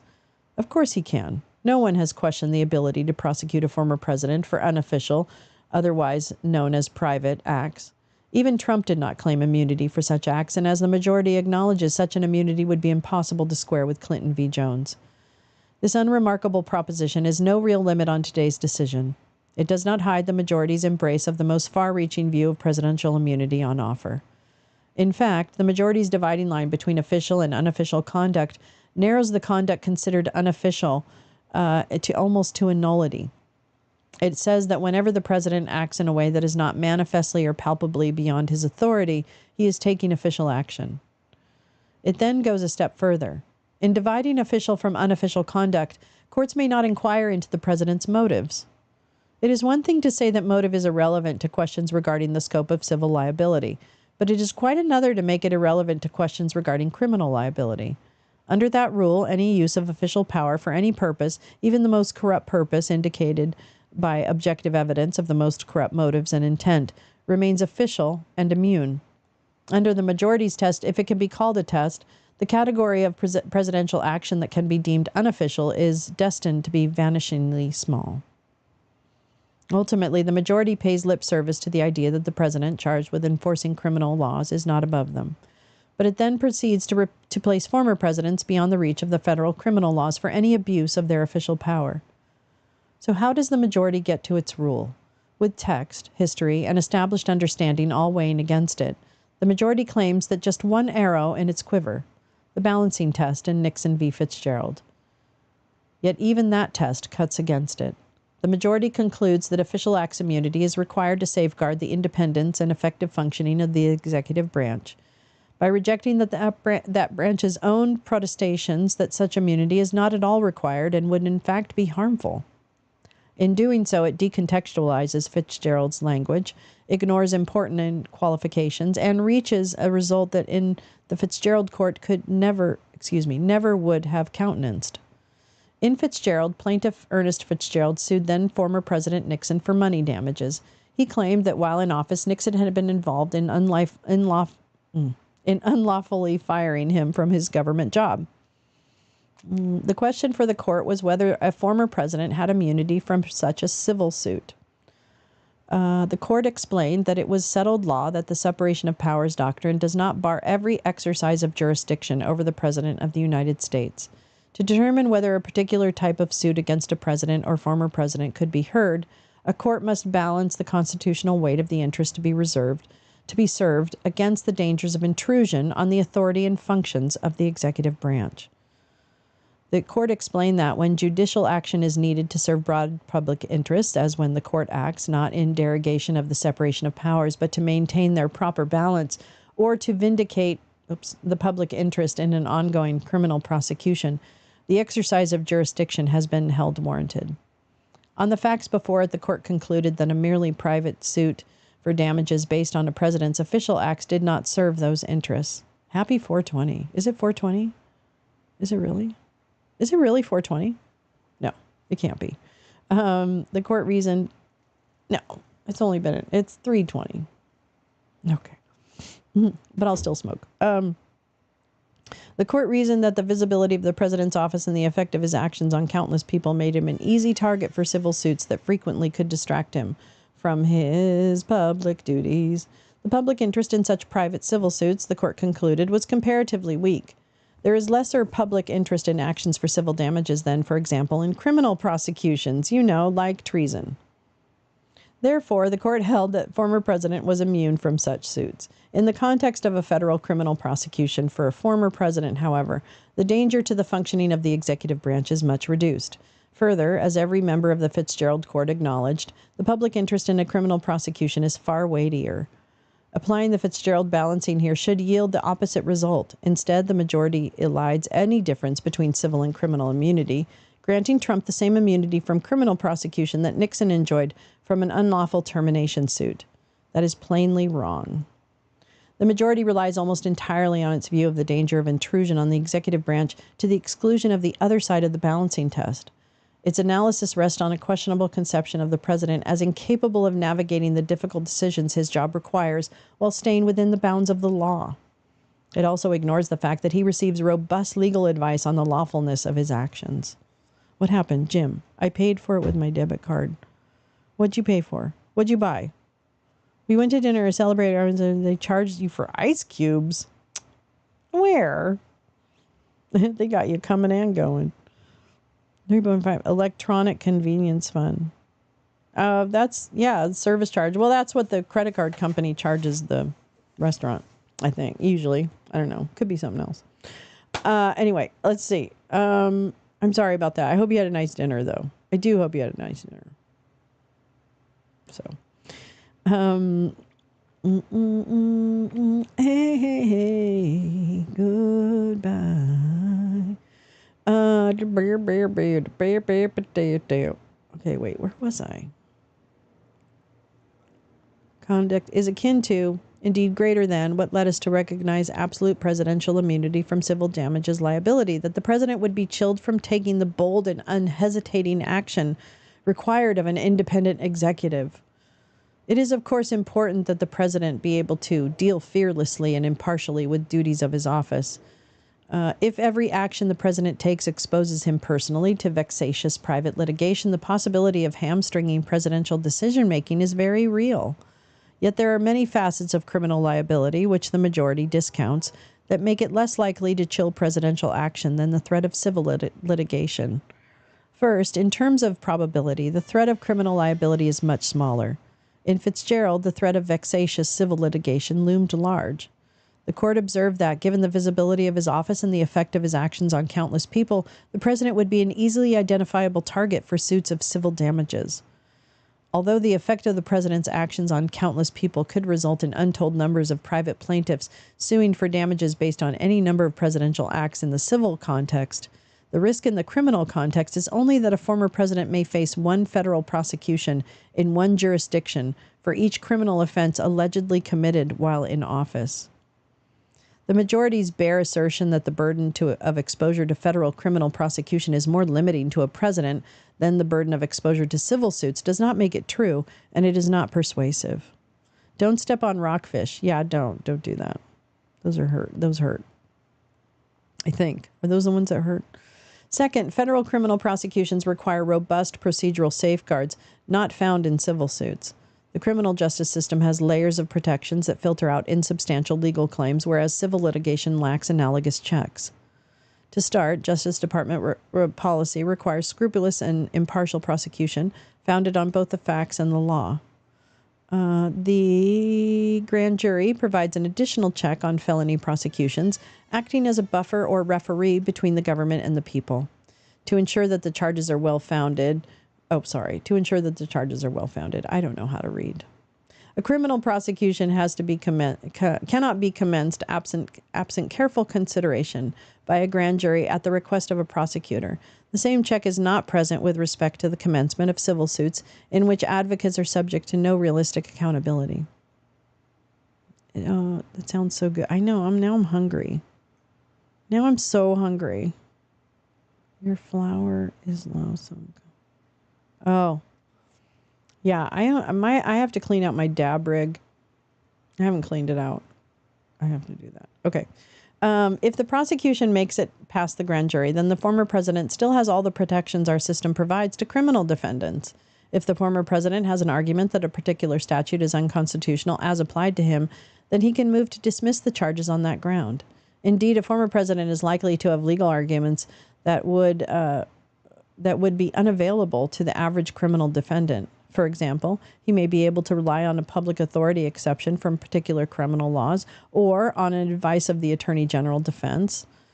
Nardone v. United States footnote explaining that public officers may be impliedly excluded from statutory language embracing all persons if reading the statute to include such officers would work obvious absurdity as, for example, the application of a speed law to a policeman pursuing a criminal or the driver of a fire engine responding to an alarm. Okay. Trump did not raise those defenses. Second footnote down here, or fourth. Did not raise those defenses in this case, and the immunity that the majority has created likely will obviate the need to raise them in future cases. Yet those defenses would have protected former presidents from unwarranted criminal prosecutions much more precisely than the blanket immunity the majority creates today. Lolo turned into a shark. I did, and I ate bunny rabbits. It was a weird game. I found a couple new games, too. I tried one yesterday. I'm going to restart it and do it with you guys. It's kind of fun. Let's see. Is it true? 75 million? I wouldn't be surprised. I can't remember if I heard a figure dedicated to legal expenses or not. I suppose it's on opensecrets.org, maybe. At least for first quarter, maybe. Maybe not second quarter. I do know a talking fish. He's very funny. I think his gig ended in Beverly Hills, so I think he's moved on, if you know what I mean. All right, let's get through this, baby.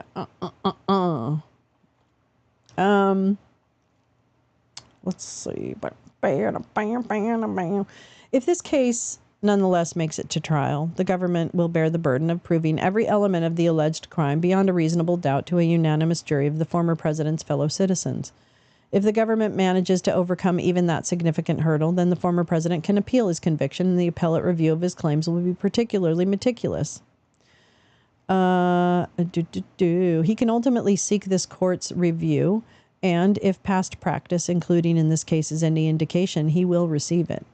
In light of these considerable protections, the majority's fear that bare allegations of malice would expose former presidents to trial and conviction is unfounded. Bare allegations of malice would not make it out of the starting gate. Although a private civil action may be brought based on a little more than intense feelings, a federal criminal prosecution is made of firmer stuff. Certainly there has been, on occasion, great feelings of animosity between incoming and outgoing presidents over the course of our country's history. Yet it took allegations as grave as those at the center of this case to have the first federal criminal prosecution of a former president. That is telling. That restraint is telling. Third, because of long-standing interpretations by the executive branch, every sitting president has so far believed himself under the threat of criminal liability after his term in office and nevertheless boldly fulfilled the duties of his office. The majority insists that the threat of criminal sanctions is more likely to distort presidential decision-making than the potential payment of civil damages. If that is right, then the distortion has been shaping presidential decision-making since the earliest days of the Republic. Although it makes sense to avoid the diversion of the president's attention during the decision-making process with needless worry, one wonders why requiring some small amount of his attention or his legal advisor's attention to go towards complying with federal criminal law is such a great burden. If the president follows the law that he must take care to execute, he has not been rendered unduly cautious. Some amount of caution is necessary. After all, it is a far greater danger if the president feels empowered to violate federal criminal law, buoyed by the knowledge of future immunity. I'm deeply troubled by the idea inherent in the majority's opinion that our nation loses something valuable when the president is forced to operate within the confines of federal law. So what exactly is the majority worried about deterring when it expresses great concern for the deterrent effect that the threat of trial, judgment, and imprisonment would pose? It cannot possibly be that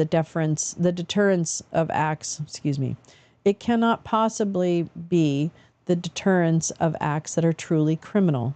Nor does it make sense for the majority to wring its hands over the possibility that presidents might stop and think carefully before taking actions that borders on criminal.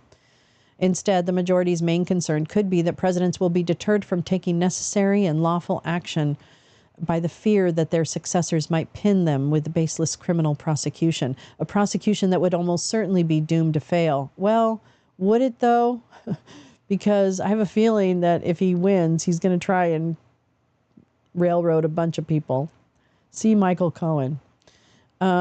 He got Bill Barr to throw Michael Cohen back in prison. Okay, come on now. Jesus Christ. It cannot possibly be the Instead, the majority's main concern could be that presidents will be deterred from taking necessary and lawful action by the fear that their successors might pin them with blah, blah, blah, blah, blah. The court should not have so little faith in this nation's presidents. As this court has said before in the context of criminal proceedings, the chance that now and then there may be found some timid soul who will take counsel of his fears and give way to their repressive power is too remote and shadowy to shape the course of justice. The concern that countless and baseless civil suits would hamper the executive may have been justified in Fitzgerald, but a well-founded federal criminal prosecution poses no comparable threat. Where's my phone? I don't know where my phone is. Is it on my lap? Is it up my butt? As we always say. I don't know. Is it up your butt? I don't know. I don't know where it is. Oh, well, not important. I do need to know what time it is, though. So I'm not late. 3:30. We got eons of time. Biden is going to be delivering remarks about the decision tonight. Jim, do you know what time that's at? Do you know what time that might be at? At the same time, okay, let's see. At the same time, the public interest in a federal criminal prosecution of a former president is vastly greater than the public interest in a private individual's civil suit. All 9 justices in Fitzgerald explicitly recognize that the distinction... Hi! That distinction... come on up. Where is it? Greater public interest... Distinction. Distinction. Distinction. Getting spicy early. Let's see here. The 5-justice majority noted that there was a greater public... Okay. Chief Justice Berger's concurrence accordingly emphasized that the majority's immunity was limited to civil damages claims rather than criminal prosecution. What? Okay. Can you just not hit my camera? Okay, that's fine. That was a cat back in case you missed it. I love you, but that's not... Yeah, okay. Anyway. Somebody wants my attention. Hi. I love you. All right. At the very least, I keep jumping around. I apologize. Would not be credible. The 4 dissenting justices agreed that a contention that the president is immune from criminal prosecution in the courts, if ever made, would not be credible. Wow. They have a lot of like freaking, there's so much like precedent. It's so weird. Oh, you're laying down. I love you. You love me and I love you. I'm glad you love me. The public's interest in prosecution is transparent. A federal prosecutor herself acts on behalf of the United States. Even the majority acknowledges that the federal criminal laws seek to redress a wrong to the public as a whole, not just a wrong to the individual. Such that there is a compelling public interest in fair and effective law enforcement. Indeed, our historic commitment to the rule of law is nowhere more profoundly manifest than in our view that guilt shall not escape or innocence suffer. The public interest in criminal prosecution is particularly strong with regard to officials who are granted some degree of civil immunity because of their duties. It is in those cases where the public can see that officials exercising power under public trust remain on equal footing with their fellow citizens under the criminal law. Quote, we have never held that the performance of the duties of judicial, legislative, or executive officers requires or contemplates the immunization of otherwise criminal deprivations of constitutional rights. Judicial immunity was not designed to insulate the judiciary from all aspects of public accountability. Judges are immune from Section 1983 damages actions, but they are subject to criminal prosecutions as are other citizens. Hi, Neil. How are you? Bonsoir. Yeah, I got to find what time Biden's making remarks. Excuse me. I think we're almost, we're not really almost done. Maybe. Okay. Judges are immune. Okay. We emphasize that the public, wait, what? We emphasize that the civil immunity of prosecutors does not leave the public powerless to deter misconduct or to punish that which occurs. This court has never suggested that the policy considerations which compel civil immunity for certain governmental officials also place them beyond the reach of the criminal law. Even judges cloaked with absolute civil immunity for centuries could be punished criminally. The public interest in the federal criminal prosecution of a former president alleged to have used the powers of his office to commit crimes may be greater still. The president represents all the voters in the nation, and his powers are given by the people under our Constitution. When presidents use the powers of their office for personal gain or as part of a criminal scheme, every person in the country has an interest in that criminal prosecution. The majority overlooks that paramount interest entirely. Finally, the question of federal criminal immunity for a former president involves countervailing Article 2 consideration absent in Fitzgerald. Recognizing such an immunity would frustrate the executive branch's enforcement of the criminal law. The president is, of course, entrusted with supervisory and policy responsibilities of utmost discretion and sensitivity. One of the most important is enforcement of federal law. as it is the president who is charged constitutionally to take care that the laws be faithfully executed. The majority seems to think that allowing for former presidents to escape accountability for breaking the law while disabling the current executive from prosecuting such violations somehow respects the independence of the executive. It does not. Rather, it diminishes that independence, exalting occupants of the office over the office itself. There is a twisted irony in saying, as the majority does, that the person charged with taking care that the laws be faithfully executed can break them with impunity. In the case before us, the public interest and countervailing Article 2 interest are particularly stark. The public interest in this criminal prosecution implicates both the executive branch's interest in upholding the presidential elections and vesting power in a new president under the Constitution, as well as the voters' interest in democratically selecting their president. It also, of course, implicates Congress' own interest in regulating conduct through the criminal law. Noting that the case did not involve... Okay. Yet the majority believes that a president's anxiety over prosecution overrides the public interest in accountability and negates the interest of other branches in carrying out their constitutionally assigned functions. It is, in fact, the majority's position that boils down to ignoring the Constitution's separation of powers. Finally, in an attempt to put some distance between its official acts immunity and Trump's requested immunity, the majority insists that Trump asserts a far broader immunity than the limited one the majority has recognized. If anything, the opposite is true. The only part of Trump's immunity argument that the majority rejects is the idea that the impeachment judgment clause requires that impeachment and Senate conviction precede a president's criminal prosecution. That argument is obviously wrong. Rejecting it, however, does not make the majority's immunity narrower than Trump's. Inherent in Trump's impeachment judgment clause argument is the idea that a former president who was impeached in the House and convicted in the Senate for crimes involving his official acts could then be prosecuted in a court for those acts. The founders thus adopted a carefully balanced approach that permits the criminal prosecution of a former president for his official acts, but only if that president is first impeached by the House and convicted by the Senate. By extinguishing that path to overcoming immunity, however nonsensical it may be, the majority arrives at an official acts immunity even more expansive than the one Trump argued for. On the majority's view, but not Trump's, a former president whose abuse of power was so egregious and so offensive, even to members of his own party, that he was impeached in the House and convicted in the Senate, still would be entitled to at least presumptive criminal immunity for those acts. Let's see. Oh, estimated 7:30. Okay, so that's 4:30.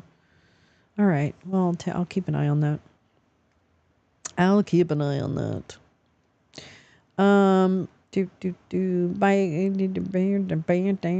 Separate from its official acts immunity, the majority recognizes absolute immunity for conduct within the president's exclusive sphere of constitutional authority. Feel free to skip over those pages of the majority's opinion. With broad official acts immunity covering the field, this ostensibly narrower immunity serves little purpose. In any event, this case simply does not turn on conduct within the president's exclusive sphere of constitutional authority, and the majority's attempt to apply a core immunity of its own making expands the concept of core constitutional powers beyond any recognizable bounds. The idea of a narrow core immunity might have some intuitive appeal in a case that actually presented the issue. If the president's power is conclusive and preclusive on a given subject, then Congress should not be able to act upon the subject. In his Youngstown concurrence, Justice Robert Jackson posited that the president's power of removal in executive agencies seemed to fall within this narrow category. Other decisions of this court indicate that the pardon power also falls in this category. To the executive alone is entrusted the power of pardon, and it is granted without limit, as does the power to recognize foreign countries, holding that the president has exclusive power to control recognition determinations. Oh, well, Mike Flynn, then I guess you shouldn't have called the fucking Russians in December of 2020. In this case, however, or 2016. I always get that wrong. In this case, he probably called them in 2022, if we're going to be honest about it. In this case, however, the question whether a former president enjoys a narrow immunity for the exercise of his core constitutional powers has never been at issue, and for good reason. Trump was not criminally indicted for taking actions that the Constitution places in the unassailable core of executive power. He was not charged, for example, with illegally wielding the presidency's pardon power or veto power or appointment power or even removal power. Instead, Trump was charged with a conspiracy to commit fraud to subvert the presidential election.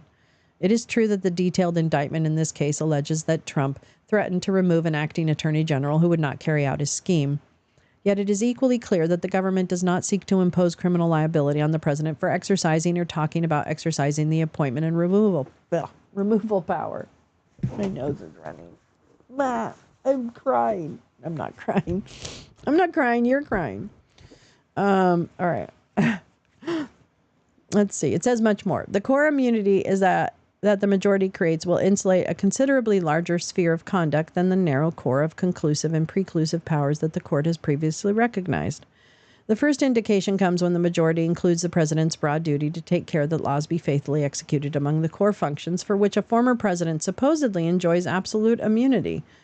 That expansive view of core power will effectively insulate all sorts of non-core conduct from criminal prosecution. Wait, where am I? What'd I do?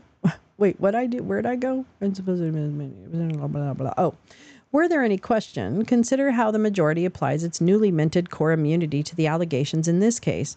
It concludes that Trump is absolutely immune from prosecution for any conduct involving his discussions with the Justice Department officials.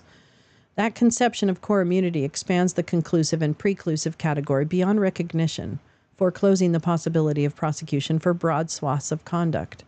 Under that view of core powers, even fabricating evidence and insisting the department use it in a criminal case could be covered. The majority's conception of core immunity sweeps far more broadly than its logic, borrowed from Youngstown, should allow. The majority tries to assuage any concerns about its made-up core immunity by suggesting that the government agrees with it. That suggestion will surprise the government. To say, as the government did, that a small core of exclusive official acts such as the pardon power, the power to recognize foreign nations, the power to veto legislation, and the power to make appointments cannot be regulated by Congress does not suggest that the government agrees with immunizing any and all conduct conceivably related to the majority's broad array of supposedly core powers. The government, in fact, advised this court to leave potentially more difficult questions about the scope of any immunity that might arise on different facts for decision if they are ever presented. That would have made sense. The indictment here does not pose any threat of impermissibly criminalizing acts within the president's conclusive and preclusive authority. Perhaps for this reason, even Trump discouraged consideration of a narrower scope of immunity, claiming that such immunity would be nearly impossible to fashion, and would certainly involve impractical line-drawing problems in every application.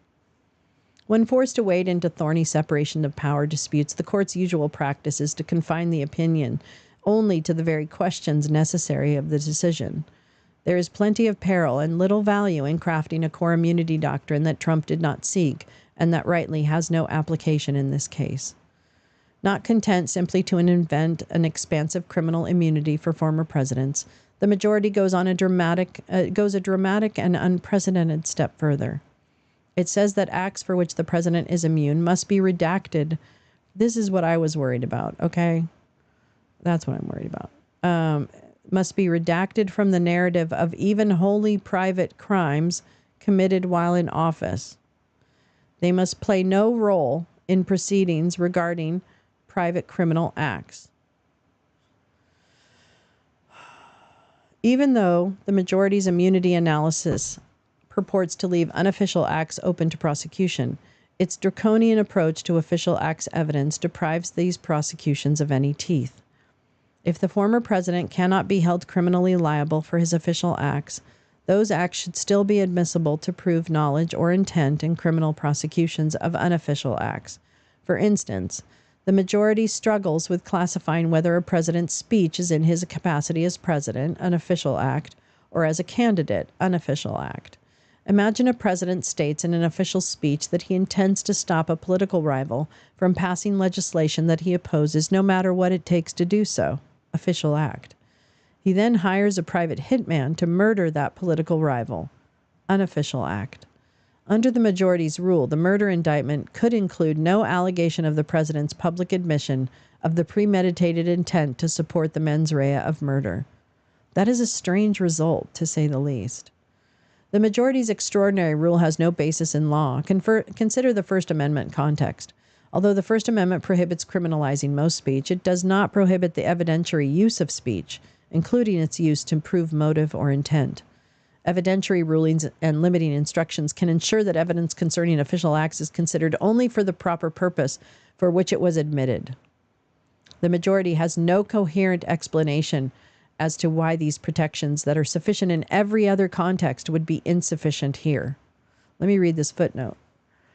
The majority suggests in a footnote that a prosecutor may point to the public record to show the fact that the president performed the official act, so long as the prosecutor does not invite the jury to inspect the act in any way.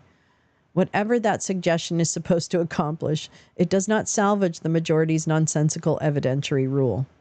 Yeah, beam me the fuck up. That's right, Adriana. Let me check in with chat. Hi, Black Bear. How are you? Hi, Scott. Oh, my gosh. Hi, everybody. It's good to see you. Me. It simply asserts that it would be untenable and would deprive immunity of its intended effect. The majority hazards an explanation that the use of official acts evidence will raise a unique risk that the jurors' deliberations will be prejudiced by their views of the president's policies and performance while in office. That unique risk, however, is not a product of introducing official acts evidence. It's simply the risk involved in any suit against a former president, including the private acts prosecutions the majority says it would allow. Today's decision to grant former presidents immunity for their official acts is deeply wrong. As troubling as this criminal immunity doctrine is in theory, the majority's application of the doctrine to the indictment in this case is perhaps even more troubling. In the hands of the majority, this new official acts immunity operates as a one-way ratchet. First, the majority declares all of the conduct involving the Justice Department and the Vice President to be official conduct. Yet it refuses to designate any course of conduct alleged in the indictment as private, despite concessions from Trump's counsel. Trump's counsel conceded, for example, that the allegation that Trump turned to a private attorney who was willing to spread knowingly false claims of election fraud to spearhead his challenges to the election results sounds private. Let's go to the footnote. The majority protests that it is adhering to time-tested practices by deciding what is required to dispose of this case and remanding to lower courts to sort out the details. Yet it implicitly acknowledges that it reaches far beyond what any lower court considered or any party briefed by designating certain conduct official in the first instance. Noting the lack of factual analysis in the lower courts and the lack of briefing on how to categorize the conduct alleged. In reaching out to shield some conduct as official while refusing to recognize any conduct as unofficial, the majority engages in judicial activism, not judicial restraint.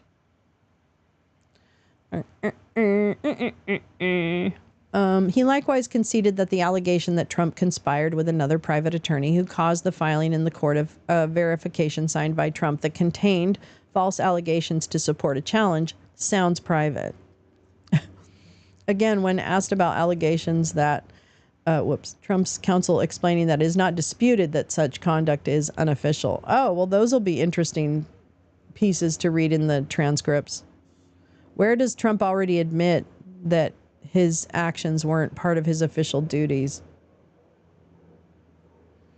Because I bet you he does. Oh my God. You're in trouble. Oops. Sorry, my lips are really dry. Let's see. Again, when asked about allegations that the three private actors helped implement a plan to submit fraudulent slates of presidential electors to obstruct the certification proceeding, and Trump and a co-conspirator attorney directed that effort, Trump's counsel conceded that the alleged conduct was private. Oops. Only the majority thinks that organizing fraudulent slates of electors might qualify as an official act of the president, or at least an act so interrelated with other allegedly official acts that it might warrant protection. If the majority's sweeping conception of official acts has any real limits, the majority is unwilling to reveal them in today's decision. Second, the majority designates a certain conduct immune while refusing to recognize anything as prosecutable. It shields large swaths of conduct involving the Justice Department with immunity, See also blah, blah, but it does not give an inch in the other direction. The majority admits that the vice president's responsibility presiding over the Senate is not an executive branch function, and it further admits that the president plays no direct constitutional or statutory role in the counting of electoral votes. Yet the majority refuses to conclude that Trump lacks immunity for his alleged attempts to enlist the vice president to use his ceremonial role at the January 6th certification proceeding to fraudulently alter the election results. Instead, it worries that a prosecution for this conduct might make it harder for the president to use the vice president to advance his agenda in Congress. Right? Are you going to do a show on what happens if Biden steps down? No, I'm not. No, I'm not. I don't listen to polls or debates. I don't listen to polls, debates, or Van Jones. Or the New York Times editorial board. I don't care. I don't care what they say. Let's see. Whether a prosecution for this conduct warrants immunity should have been an easy question, but the majority turns it into a debatable one. Remarkably, the majority goes further and declines to deny immunity, even for the allegations that Trump organized fraudulent elector slates, pressured states to subvert the legitimate election results, and exploited violence at the Capitol to influence the certification proceedings. It is not conceivable that a prosecution for these alleged efforts to overturn a presidential election, whether labeled official or unofficial under the majority's test, would pose any dangers of intrusion on the authority and functions of the executive branch, and the majority could have said as much. Instead, it perseverates. The alternative is Trump. Yeah, no. What I'm going to say is what I say every show, which is vote for Biden Harris. That's what I'm going to say. Let's see. I'm voting Democrat. I don't give a shit. I really don't. I love Biden. Actually, unless you missed my debate show, which you probably should watch that if you missed it. Biden probably will go down as one of the most productive presidents in history with the amount of legislation that his administration passed. And so I'm sticking with the guy who wants to pass legislation that will help all Americans. That's my choice. And guess what? It's also a group effort. I am a high information voter. And that's how I'm voting. And I refuse to consider the media an organ grinder to which to dance. I won't do it. For someone who's shuffly and old, his administration has completed an awful lot of great things before we lost the House. So vote up and down. Vote up and down your ballot. And vote blue. That's my suggestion because, frankly, there is no Republican Party anymore. At least I haven't seen any evidence of it. Anyway, that's what I think. And that's what I say all the time.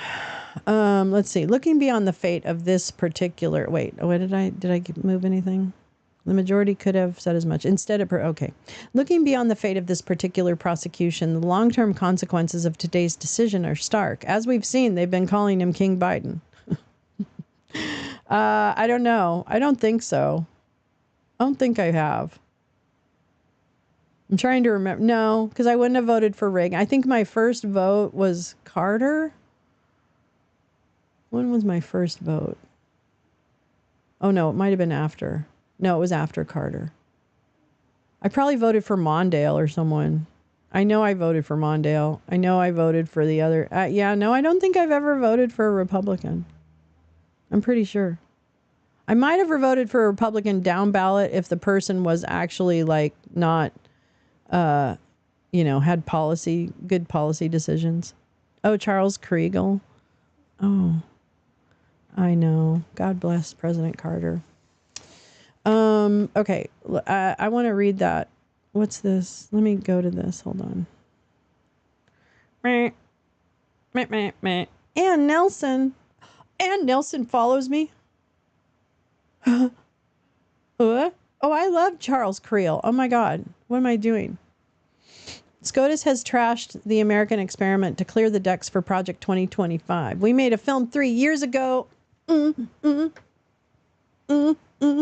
Oh, speaking of which, we're having a movie night next Tuesday, and it's on Zoom, so you have to email me if you want an invite code to the Zoom. But there's plenty of space. So email me if you want a code to see the movie. Now, the movie next week starts at 5 p.m. Pacific, and the first movie is Bad Faith. And I own this one too, People You May Know, which is the story of Cambridge Analytica. I love these guys. Brent Allpress, he was on a space that I hosted a couple weeks ago. Brent Allpress is fucking amazing. And you need to follow him, follow Creel, follow Ann Nelson too. And I don't think I'm following Kat Gillen. I don't even know who that is. Oh my God, you're so cute. Oh, look how cute you are. Oh. Yeah, follow those people. But yeah, People You May Know, very important movie. Very important. It's so important to understand how data is being used against us. It's so important. It's so important to know how data is being used against us. It's just mind-blowing to me. Like, I feel like I'm in the Peapod people and we're not waking up. I don't know. All right, let's finish this out, and then I think I might just let you go, but we'll see. Let me go. Looking beyond the fate, okay, R. Stark. Okay, the court effectively creates a law-free zone around the president, upsetting the status quo that has existed since the founding. This new official acts immunity now lies about like a loaded weapon for any president that wishes to place his own interest, his own political survival, or his own financial gain above the interests of the nation. The President of the United States is the most powerful person in the country and possibly the world. When he uses his official powers in any way, under the majority's reasoning, he will now be insulated from criminal prosecution. Orders the Navy SEAL Team 6 to assassinate a political rival? Immune. Organizes a military coup to hold on to power? Immune. Takes a bribe in exchange for a pardon? Immune. Immune, immune, immune. Let the president violate the law. Let him exploit the trappings of his office for personal gain. Let him use his official power for evil ends. Because if he knew that he may one day face liability for breaking the law, he might not be as bold and fearless as we would like him to be. That is the majority's message today. Even if these nightmare scenarios never play out, and I pray they never do, the damage has been done. The relationship between the president and the people he serves has shifted irrevocably. In every use of official power, the president is now a king above the law. This is pretty like... The majority's single-minded fixation on the president's need for boldness and dispatch ignores the countervailing need for accountability and restraint. The framers were not so single-minded. In the Federalist Papers, after endeavoring to show that the executive designed by the Constitution combines all the requisites to energy, Alexander Hamilton asked a separate, equally important question. Does it also combine the requisites to safety in a Republican sense, a due dependence on the people, a due responsibility? Federalist 77. The answer then was yes, based in part upon the president's vulnerability to prosecution in the common course of law. The answer after today is no. Never in the history of our republic has a president had reason to believe that he would be immune from criminal prosecution if he used the trappings of his office to violate the criminal law. Moving forward, however, all former presidents will be cloaked in such immunity. If the occupant of that office misuses official power for personal gain, the criminal law that the rest of us must abide by will not provide a backstop. With fear for our democracy, I dissent. Oh, yeah, Jen, I sent you back a thing. Let me know if you got it. You should have gotten a code from me.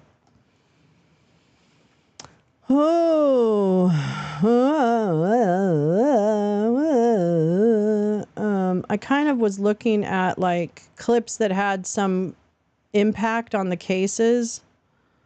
Let me see. I'm going to search it again. I just want to see what comes up. Hold on.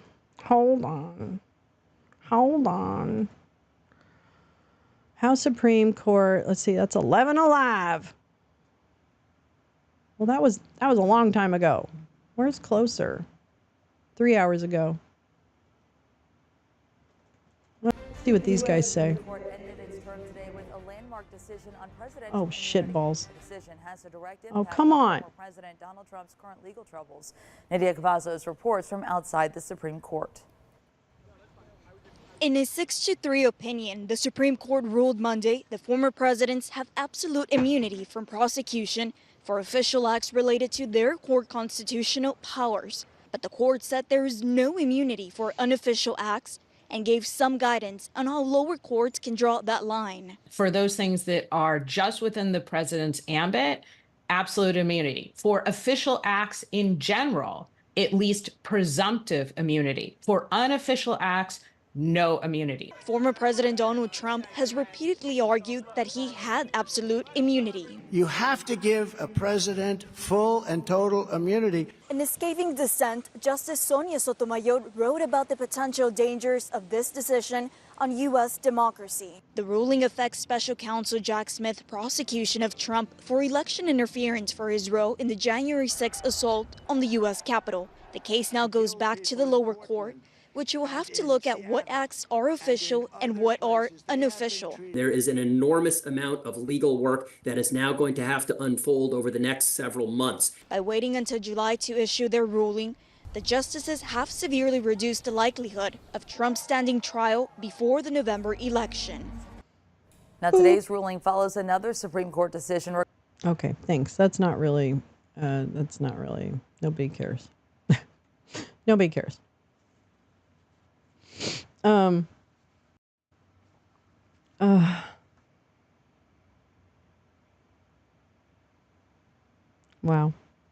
What a day. What a day. Well, what do you think Steve Bannon's doing right now?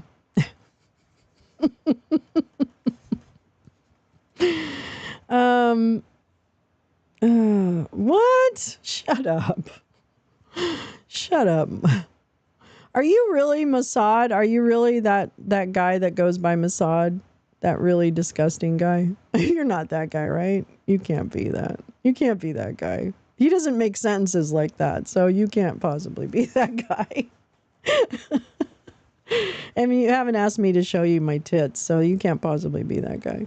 I feel like that's what how he rolls. If you know, you know. But yeah, not applying. Bannon is applying. Stop. We're not making those jokes. Don't make rape jokes.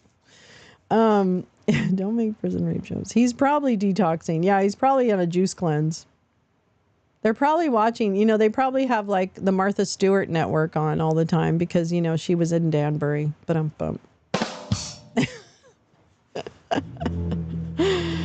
oh my God. I don't know what happens next.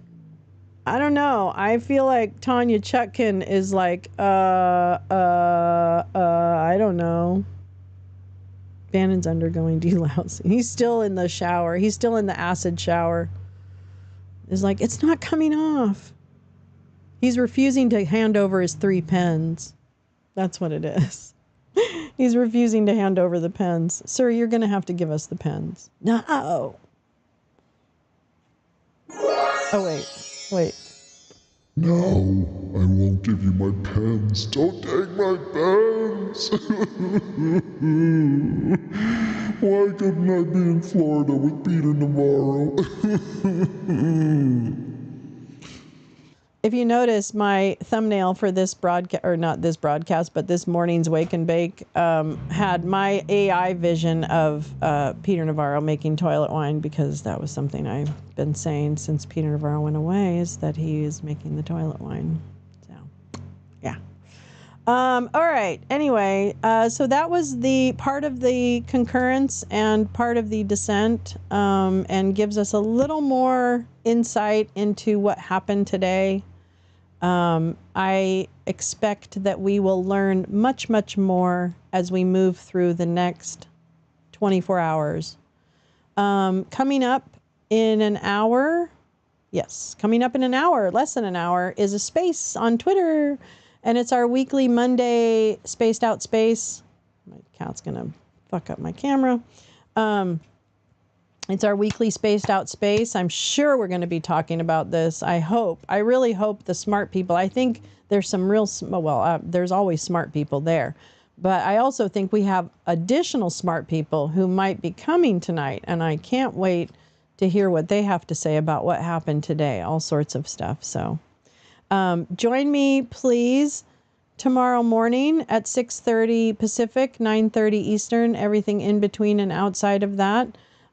So that we can hear more about what's going on. I think there's something else happening. Oh, no, actually, after that, I was kind of going between talking about Project 2025 and election, what I anticipate their election lies are going to be based on what we know, and kind of debunking that. So we have that in our quiver as people start to challenge the election results and all that nonsense, just all the nonsense. So maybe I'll do that. I don't know. We'll talk about it and do whatever makes sense. Maybe we'll have more to talk about with this. Maybe we can read more of the opinion, whatever Chatter's delight. We'll make it a Chatter's delight. How about that? All right. I hope to hear or see you at 5. I'll be looking for your avatars. So, because if you don't come, I'm going to be like super, super depressed that you're not there. But I understand also if you don't come. But yeah. Okay. Anyway, thanks for coming today for 2 times. You're going to get 3 doses of Lolo today. That's more than anyone should actually have to handle. But here you are handling it like a fucking pro. All right. I will see you later. But don't forget this. Make sure you smoke a sufficient number of joints per day. Make sure you smoke a sufficient number of joints per day. Make sure you smoke a sufficient number of joints per day. Make sure you smoke a sufficient number of joints per day.